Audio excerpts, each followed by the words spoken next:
Welcome, everyone. So we've got some really mind-bending material to get into today based on the sources you shared about bioelectricity. It's definitely not just about simple cell signaling, is it? No, not according to this perspective anyway. What you've pulled together suggests bioelectricity might be, well, more like a fundamental language of geometry within our bodies, Mhm. maybe even a light-based architecture. Exactly, a light-based architecture. So our mission, you could say, for this deep dive is to really unpack this idea. Could these bioelectric codes, the voltage patterns and maps actually be this language of geometry?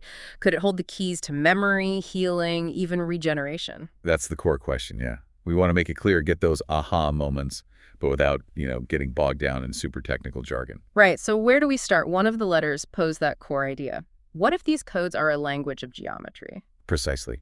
And it suggests voltage, the electrical state of a cell isn't just like raw energy, it's information. It's a geometric instruction. Okay, a geometric instruction. Let's pause on that.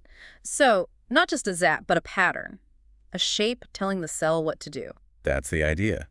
And this leads into the concept of a distributed spatial memory.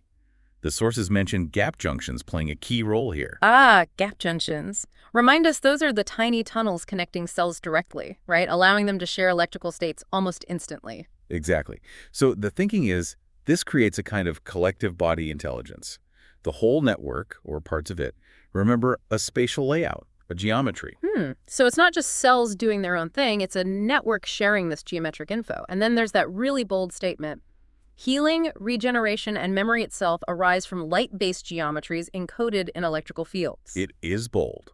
And the materials start building a case for it. The letter even asks, could regeneration, regrowing a limb, say, be about reconnecting to an electromagnetic geometry that goes beyond just our DNA? Beyond DNA, that definitely shifts the perspective. It does. It puts the focus on these fields as potentially primary. Okay, so this builds on Michael Levin's work, right? His stuff on bioelectric gradients, ion channels, gap junctions, that's already pretty groundbreaking. Absolutely. His work is foundational here.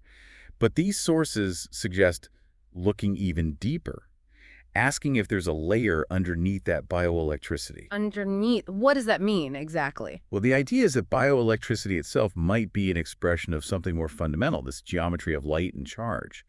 It's even described as a kind of holographic blueprint existing in these fields. Wow, a holographic blueprint. Okay, that opens up a lot. So when Levin messes with ion flows or gap junctions, He's not just tweaking the cell's machinery, according to this view. he's doing what then? Accessing something else? He might be accessing this field-level geometry. The idea is that this geometry is what helps cells, see themselves in space, understand their position in the bigger picture. Okay, makes sense. So the ion channels set the cell's voltage. Right. They set the electrical state. But you mentioned voltage isn't just potential energy here, it's information. Yes, active information. It's shaping how proteins fold, which genes get expressed, how cells orient themselves. There's that really evocative line. Voltage fields are light-based instructions in dark tissue. Light-based instructions in dark tissue. I like that. It really paints a picture of this hidden organization. And the gap junctions, those tunnels again, Okay. they're more than just pipes. Much more, potentially. They're framed as linking the electrical states across cells, forming a body-wide circuit. But even more, maybe a distributed memory map, A memory map. or even a living hologram of geometry and intention. A living hologram. So if you change the gap junctions, you're messing with the flow of this conscious geometry, like editing the body's spatial memory. That's the implication, yeah. Which brings us back to regeneration. The material suggests cells aren't really building a new limb like construction workers. Okay, so what are they doing then? They might be reading a field, reading this holographic geometry of light and charge and just growing into the pattern that's already there. So Levin's experiments were manipulating bioelectricity triggers regeneration. Could be seen as rebooting the signal, helping the cells remember what shape they're supposed to take. Right, like injury scrambles the geometry. Creates noise. And Levin's work cleans up the noise, lets the cells realign with the blueprint. That's the analogy used, yeah. And the crucial point emphasized is that this blueprint might not be only in DNA. It might be primarily in this light-based field geometry. That is a major shift. Okay, so the white paper you shared tries to formalize this. Light as the substrate. Exactly. It lays out this argument that memory, regeneration, healing, they're all linked by these organizing principles. light and geometry. So memory, biological structure. They emerge from geometric patterns, patterns held in coherent light fields, with bioelectricity as the intermediary. That's the core proposition. And light here is used broadly, electromagnetic radiation and its geometric potential. Think wave patterns, field lines. They even bring up photons, having this timeless quality, good for encoding information like in holography. Holography comes up again. And how does memory fit in if the brain's dark? The idea is it might be structured electromagnetic geometry, not literal light bouncing around. It references Pribram's holographic brain model memory stored in interference patterns of neural activity. Ah, okay. And memory loss could be linked to losing electrical coherence, maybe tied to mitochondrial function? That connection is definitely made. And Levin's bioelectric gradients, the white paper suggests they could be like projections. Projections of this deeper photonic or geometric field into the physical body. Projections. Okay. Then it gets into quantum stuff. Fluctuations. Right. The idea that even empty space is buzzing with quantum fluctuations. Hmm. But if these fluctuations become coherent, organized, like waves lining up, they can actually give rise to form. Coherence equals information equals form. I saw that line. Yeah. These coherent geometries could be the interface between that quantum potential and, well, us, biological reality. And healing is restoring that coherence. Yeah. Exactly. Recoherence. Fixing the disordered geometry. That's where things like light therapy, frequency tuning, maybe even Levin's ion manipulation come in. They could all be ways to help the body find that original pattern again. It even mentions scalar fields and biofield tuning briefly. It does, placing them within this potential framework of influencing the body's underlying geometry. So there are potential therapeutic angles here, not just theory. Okay, digging deeper into the mechanisms. How does this light-like activity happen in a dark brain? Well, the idea proposed is that the geometry of the bioelectric fields themselves can act like light. They can create patterns that simulate photonic coherence, even without actual photons. So my mental image of an apple, say, might have a specific geometric structure in my brain's electrical fields? That's the kind of implication, yeah. It ties into light being both a wave geometry and a particle. Electrical fields and maybe these other subtle fields could mirror those wave-like geometric patterns. Like the hologram example again, light fields encoding 3D info. Right, and it emphasizes again, maybe Levin's gradients are the medium, the language, not the ultimate source. The source could be deeper electromagnetic or photonic patterns. And ion channels changing the electrical potential that affects space-time and geometry. Seriously. That's the theoretical leap it makes, yes. Yeah.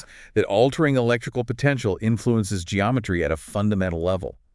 And gap junctions are key, creating living antenna arrays for coherent electrical fields across the organism. Living antenna arrays. It's such a wild image. And the xenobots fit in here too. Yeah, they're presented as strong evidence.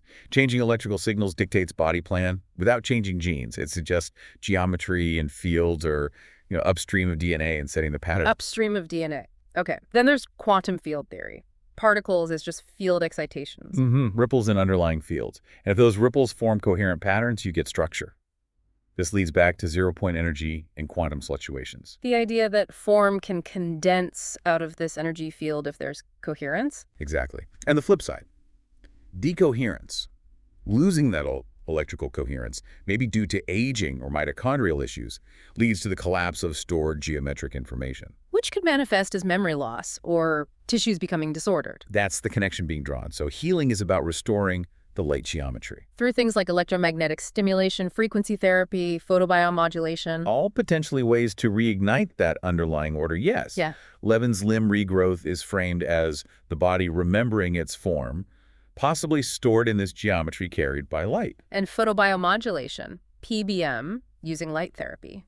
That might work by boosting mitochondria, which then helps maintain the necessary geometry. That's a potential mechanism explored, linking cellular energy, coherence, and this geometric information field. Wow. Okay, that is a lot to take in, but the summary table you shared helps tie these layers together, doesn't it? It does try to map it out. It puts light as the source, the pure geometric info, then the electromagnetic field as the carrier, this non-local potential. Followed by bioelectric gradients as the local expression, shaping tissues. Then the cellular response, the cells actually following that pattern. And finally, memory and healing emerging when that light-based structure is coherent or recohered. Right. Okay, so let's try and wrap this up for everyone listening. What we've really dug into here is this pretty radical idea, isn't it? That bioelectricity isn't just signals.